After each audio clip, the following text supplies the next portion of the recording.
I'm sorry I can't make the rescheduled data dig on open data in civil society, but thank you to Pauline for suggesting I still give my lightning talk via video, so here it is. I'm going to talk today about the research that I'm doing and present a few hopefully interesting questions which can be thought about in the small groups.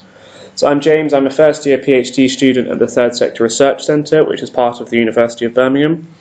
And my research is looking at how third sector organisations in the UK make use of geospatial data, with the aim to develop a framework for how different types of third sector organisation use different types of geospatial data.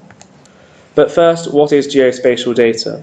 In essence, it is any data, both quantitative and qualitative, that has a spatial component to it, which could be discrete measurements such as postcodes or coordinates, it could be bound by a geographic or administrative region, or it could be relational. It can be displayed in an analogue fashion, such as a map with pins in it, but it can become really powerful when the data is put into a geographic information system, or GIS, which allows for digital processing and analysis. So this map on the right is looking at charity density in Belfast, with the table at the bottom showing the geospatial data for each charity that sits behind the map. You're probably wondering, why am I applying this to the third sector?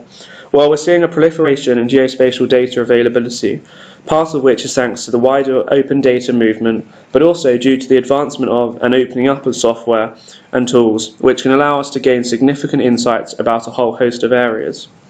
However, the third sector, or civil society, or any of the related terms, have been largely absent from the debate around the value of geospatial data to organisations, but also the wider economy and society.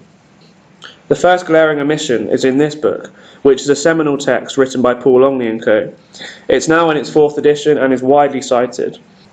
However, the book lists case uses for geospatial data, starting with private sector uses.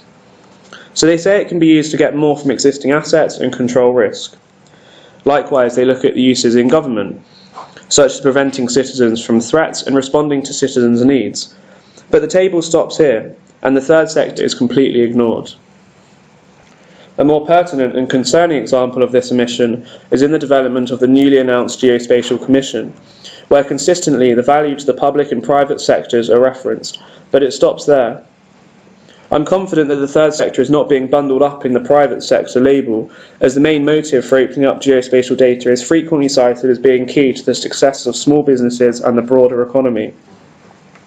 So why has the third sector been left out of this development? I believe it's due to the lack of evidence which details third sector use of data processes per se, and in particular geospatial data. The Cabinet Office themselves say it's critical to keep the approach grounded in evidence and analysis. So my research is asking, do third sector organisations in the UK use geospatial data? And if so, what for? Is it to view existing resources when allocating future resources? Is it to demonstrate the impact of a programme to its funders? Or is it to better understand service users and their sense of place? These are just some ideas that are coming out of the literature, but I'm planning to engage with around 80 organisations from across the sector and develop a framework for why they do or do not use geospatial data in their operations. I'll do this through a combination of interviews and content analysis. So my big question today is, what's special about third sector data? If we were to add the third column of geospatial data uses alongside the public and private sectors, what would it say? Here are some of my ideas.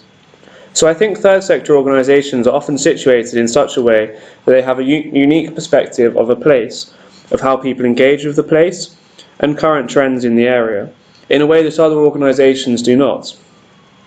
This is driven by the unique knowledge that the sector holds on people, be it large national charities, grant-making organisations, or small community groups.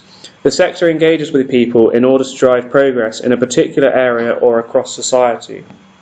The sector is not motivated by profit or voter preference. It is driven by a sense of shared values and common purpose in dealing with a particular issue or set of issues and making the world a better place. But how is this value-driven approach reflected in data use, and in particular, in geospatial data use?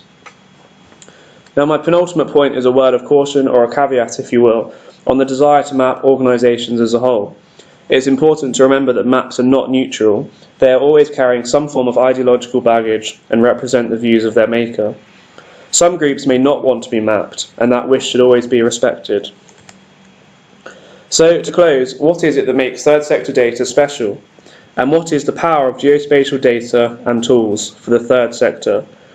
Now, I'd love to come back in future years if you'd allow me to and present my results. But in the meantime, if you have any comments or suggestions for great examples of third sector geospatial data use, then I'd love to hear them. You can find me on Twitter at j_bowles or send me an email. Thanks for listening, and while I'm gutted not to be there, I hope you'll have a great and useful day.